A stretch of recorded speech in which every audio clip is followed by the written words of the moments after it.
Hello aspirant, welcome back to my YouTube channel BPSC की तैयारी। तो आज हम पढ़ने वाले हैं एनसीईआरटी का साइंस, जिसमें हम पढ़ने वाले हैं चैप्टर 6, जिसका नाम है सजीव और विशेषताएं, सजीव की विशेषताएं और आवास। तो इसमें कौन कौन से टॉपिक पढ़ने वाले हैं आज हम? सजीव एवं उनका परिवेश, आवास और अनुकूलन, विभिन्न आवासों की यात्रा, हमारे आसपास के जीव। तो ये चारों टॉपिक हम आज पढ़ने वाले हैं। तो चलिए एक एक करके इन्हें पढ़ते हैं। सजीव एवं उनका परिवेश। सभी स्थान एक दूसरे से बहुत भिन्न होते हैं। कुछ बहुत ठंडे, कुछ बहुत उष्ण, कुछ बहुत शुष्क तथा कुछ स्थान आर्द्र, परंतु उन सभी स्थानों पर अनेक प्रकार के सजीव पाए जाते हैं। विभिन्न क्षेत्रों में विभिन्न प्रकार के सजीव पाए जाते हैं। आपने बहुत सारे जगह देखे होंगे, जैसे कहीं कहीं बहुत ठंडी पड़ती है, कहीं कहीं बहुत ज़्यादा गर्मी पड़ती है, कहीं नॉर्मल टेम्परेचर होता है। जैसे कि आप राजस्थान में देख लो, वहाँ बहुत ज़्यादा गर्मी पड़ती है। हिमाचल प्रदेश के साइड आप देख लो, जो उधर इंडिया के जम्मू कश्मीर के आसपास का साइड है, वो थोड़ा ठंडा रहता है, और साउथ में थोड़ा नॉर्मल टेम्परेचर रहता है। तो ऐसे बहुत से अलग अलग जगह पे आप देखोगे तो अलग अलग मौसम पाए जाते हैं। अब यहाँ के जो जीव होते हैं, जो पेड़ पौधे होते हैं, वो भी अलग अलग पाए जाते हैं। तो चलिए उन्हीं की विभिन्न जो क्षेत्रों के विभिन्न प्रकार के पौधे या फिर जानवर पाए जाते हैं, उनके बारे में हम आज जानेंगे। नेक्स्ट हमारा पहला जो टॉपिक है, सेकंड टॉपिक, आवास एवं अनुकूलन। आवास, आवास को इंग्लिश में क्या बोलते हैं? हैबिटेट। किसी भी व्यक्ति का वह स्थान जिसमें वह रहता है, उसका आवास कहलाता है। आवास क्या कहलाता है? वो स्थान जिसमें वो इंसान रहता है। अनुकूलन क्या कहलाता है? जिन विशिष्ट संरचनाओं अथवा स्वभाव की उपस्थिति किसी पौधे अथवा परिवेश को उसके रहने के योग्य बनाती है, उसे अनुकूलन कहते हैं। अनुकूलन मतलब कि वहाँ की जो जगह है वो कैसा जगह है, उस जगह पे वो पौधा या फिर वो जानवर रहने के लिए कैसे अपने आप को, मतलब उसकी संरचना ही वैसी होती है कि वो उस जगह को अडॉप्ट कर लेता है, या फिर ये कहिए कि वो जगह उस जानवर को या पौधे को अडॉप्ट कर लेती है। उस हिसाब से वहाँ का वेदर, मतलब उसके वेदर के हिसाब से वहाँ का जो जानवर, जो पशु पक्षी रहता है, उसकी भी संरचना होती है। तो हर जगह के लिए अलग अलग जानवर के अलग अलग मतलब आपको विशेषताएं भी मिलेगी, और पौधों की भी। विभिन्न जंतु भिन्न परिवेश के प्रति अलग रूप से अनुकूलित हो सकते हैं। स्थलीय आवास, टेरेस्ट्रियल हैबिटेट। स्थल जमीन पर पाए जाने वाले पौधों एवं जंतुओं के आवास को स्थलीय आवास कहते हैं। जमीन पर पाए जाने वाले ऐसे जीव जंतु जो जमीन पर पाए जाते हैं, वो उनका स्थलीय आवास कहलाता है। जैसे मरुस्थल, वन, घास के मैदान, तटीय एवं पर्वतीय क्षेत्र, ये सब क्या है? जमीन के मतलब स्थलीय आवास है। जलीय आवास, जलाशय, दलदल, नदियाँ, झील एवं समुद्र, जहाँ पौधे एवं जंतु जल में रहते हैं, वो क्या कहलाता है? जलीय आवास कहलाता है। जैव घटक, बायोलॉजिकल कंपोनेंट। किसी आवास में पाए जाने वाले सभी जीव, जैसे कि पौधे एवं जंतु, उसके जैव घटक कहलाते हैं। और अजैव घटक, एबायोटिक कंपोनेंट, क्या कहलाता है?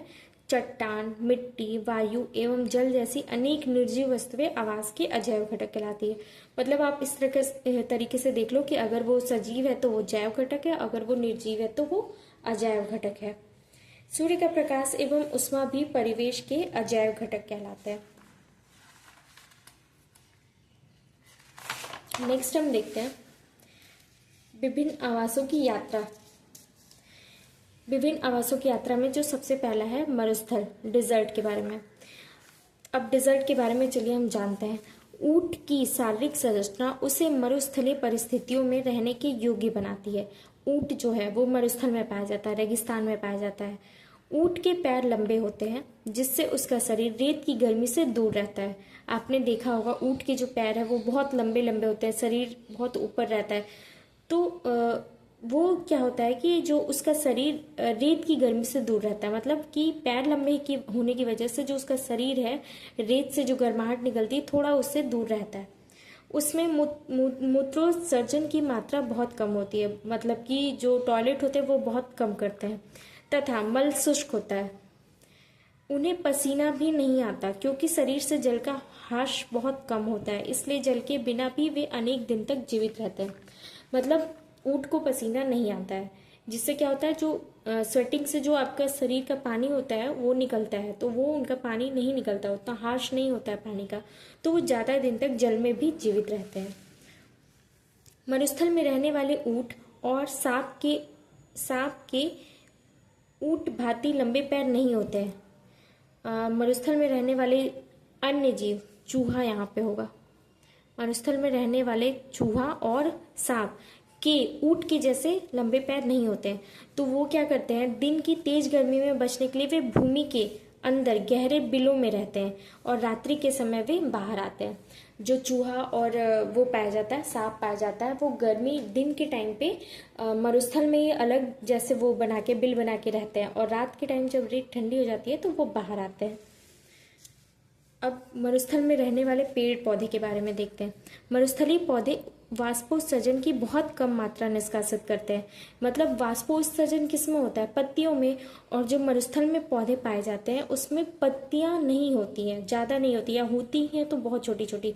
ये देखिए, ये देखा होगा आपने, ये नागफनी का कैक्टस का पौधा है, इसमें ये जो बड़ी बड़ी ऐसे पत्ती के शेप की है ना, वो पत्ती नहीं है, वो एक्चुअल में स्टेम है पौधे का। पत्तियां ये जो छोटी छोटी दिख रही हैं आपको, ये है।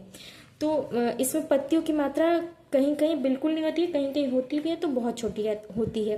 मरुस्थलीय पौधों में पत्तियां या तो नहीं होती है या बहुत छोटी होती है। कुछ पौधों में पत्तियां शूल की रूप ले लेती है, जिससे जल ह्रास कम होता है। शूल मतलब एक सुई की तरह हो जाती है, जिससे कि जल ह्रास कम होता है। देखिए, हमने पढ़ा था पौधों के जाने वाला जो चैप्टर है, 4th चैप्टर है, उसे आप लोग अच्छे से देख लीजिएगा, अगर नहीं देखा होगा तो प्लेलिस्ट में वो है। तो उसमें हमने पढ़ा था कि पत्तियों से जो वाष्पोत्सर्जन की क्रिया होती है, ठीक है, तो वो जितनी चौड़ी पत्ती रहती है उतनी ज़्यादा ये क्रिया, मतलब वेपोराइजेशन की जो क्रिया होती है वो हो पाती है चौड़े चीज़ से। क्योंकि आप देखे होंगे कि कपड़ा को भी हम सुखाते हैं तो उसे खोल कैसे सुखाते हैं, हम लोग फैलाते हैं ताकि जल्दी से वो सूख जाए। इसी तरह पत्तियों में भी होता है, लेकिन यहाँ पे अगर इतनी छोटी छोटी पत्तियां हैं तो कहाँ से वाष्पोत्सर्जन की प्रक्रिया होगी, और अगर सूल की तरह, सुई की तरह वो हैं पत्ते, तो उसमें से भी नहीं हो सकती। इस वजह से यहाँ पे जो मरुस्थल में पौधे पाए जाते हैं उनकी पत्तियों में वाष्पोत्सर्जन की प्रक्रिया बिल्कुल ना के बराबर होती है।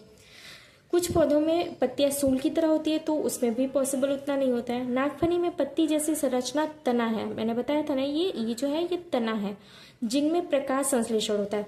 यहाँ पे जो होता है मरुस्थल में, तना में ही प्रकाश संश्लेषण की प्रक्रिया होती है, पत्ती में नहीं होती है।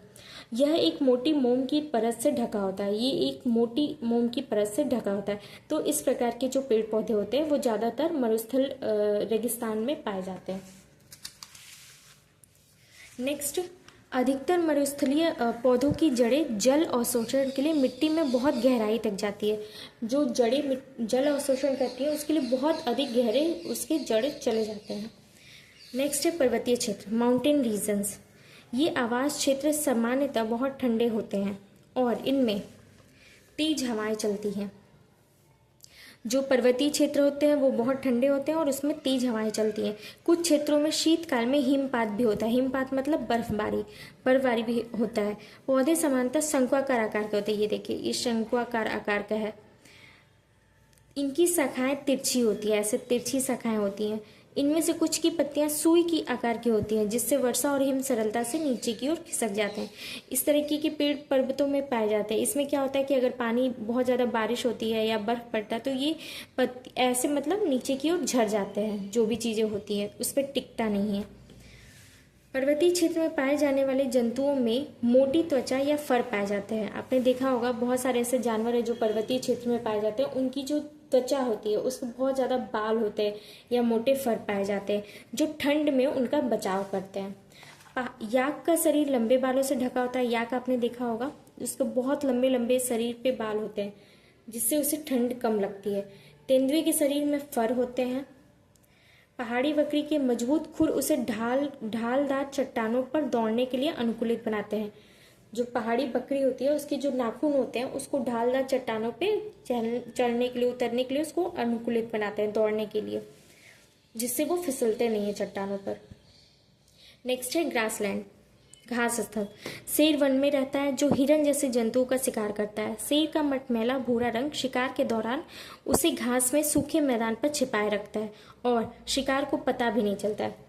आपने देखा होगा, मतलब सुना होगा या फिर नेशनल ज्योग्राफी पे देखा होगा, जो शिकार शेर होता है वो ज़्यादातर घास वन में पाया जाता है, जहाँ घास से भरे पूरे मैदान होते हैं पेड़ पौधों से।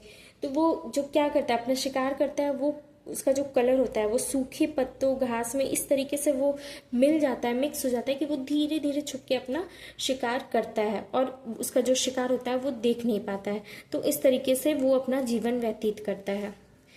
और हिरन भी वन में पाया जाता है। तो हिरन में भी कुछ स्पेशलिटी, मतलब स्पेशल चीज़ें हैं जो जिसकी वजह से वो शिकार से बच भी सकता है।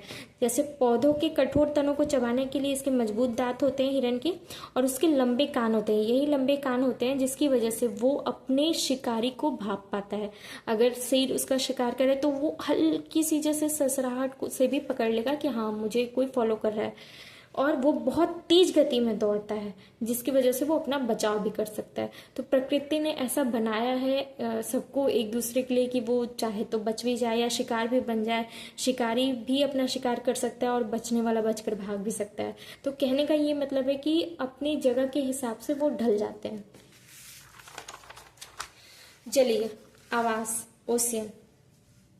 मछलियों का शरीर धारा रेखीय शरीर होता है जिसके कारण समुद्र में तैर सकती है। अब देखिए, जल में पाए जाने वाले पौधे और पशुओं के बारे में बात करते हैं। सॉरी, पशु नहीं, ज़्यादातर तो यहाँ पे एक्वेटिक एनिमल पाए जाते हैं, जैसे कि मछली, समुद्री घोड़ा और बहुत टाइप के मेढक, क्रोकोडाइल, ये सारे पाए जाते हैं। मछलियों का शरीर धारा रेखीय शरीर होता है। जैसे कि मैंने उसमें लास्ट जो वो था शरीर की गति वाला चैप्टर, उसमें आपने देखा होगा कि मैंने मछली के बारे में बताया था कि इनका जो शरीर होता है वो ऐसे होता है, धारा रेखीय, जिससे क्या होता है वो पानी को इजीली काट पाते हैं और वो तैर पाते हैं, गति कर पाते हैं। तो धारा रेखीय शरीर होने के कारण वो समुद्र में तैर सकते हैं। परंतु स्क्विड और ऑक्टोपस जैसे समुद्री जंतुओं का शरीर धारा रेखीय नहीं होता है। तो ये ज्यादातर क्या होता है, गहराई में तलहटी में रहते हैं। ये ज्यादातर आपको तैरते हुए नहीं मिलेंगे, समुद्र के गहराई में तलहटी में पाए जाएंगे।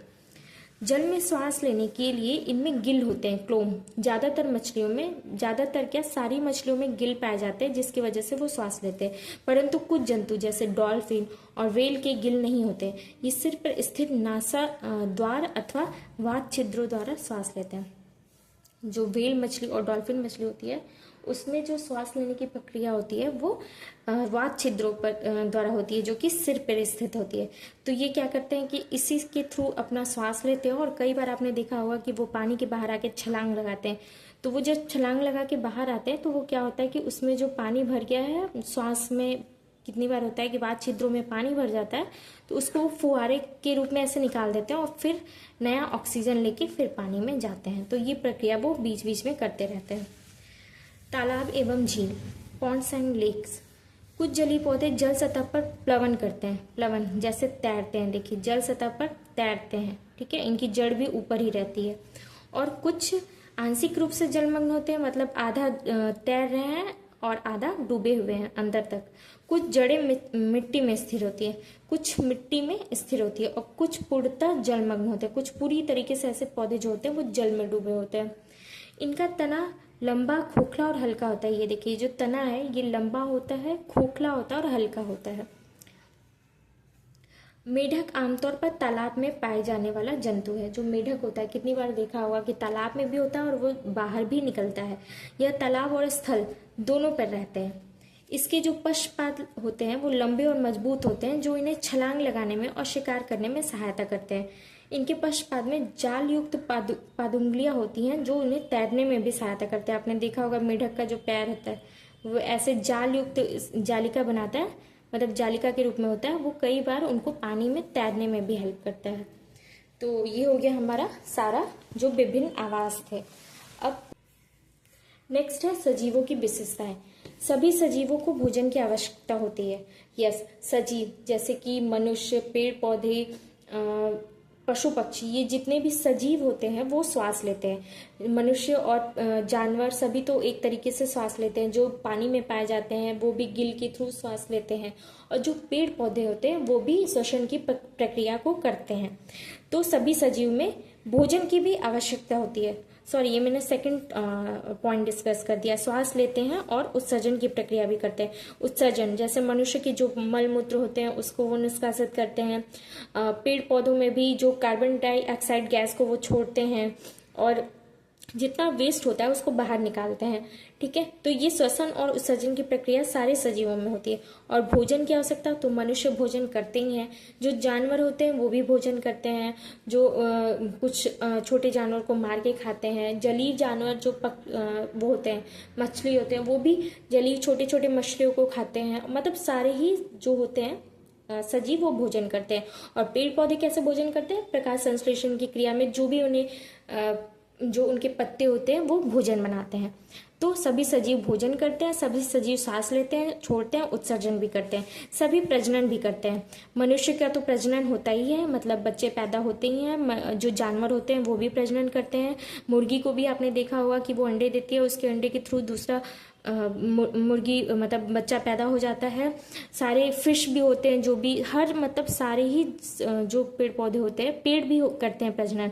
उनके जो बीज निकलते हैं, बीज में आपने देखा होगा पौधों को जानिए में हमने पढ़ा था कैसे बीज के अंदर जाके वो फूल बन जाता है, फल बन जाता है, अंकुरित हो जाता है, तो वो भी प्रजनन करते हैं। इनकी वृद्धि एवं विकास होती है। हाँ, मनुष्य की भी वृद्धि विकास होती है, जानवर की भी होती है, और पेड़ पौधों की भी होती है।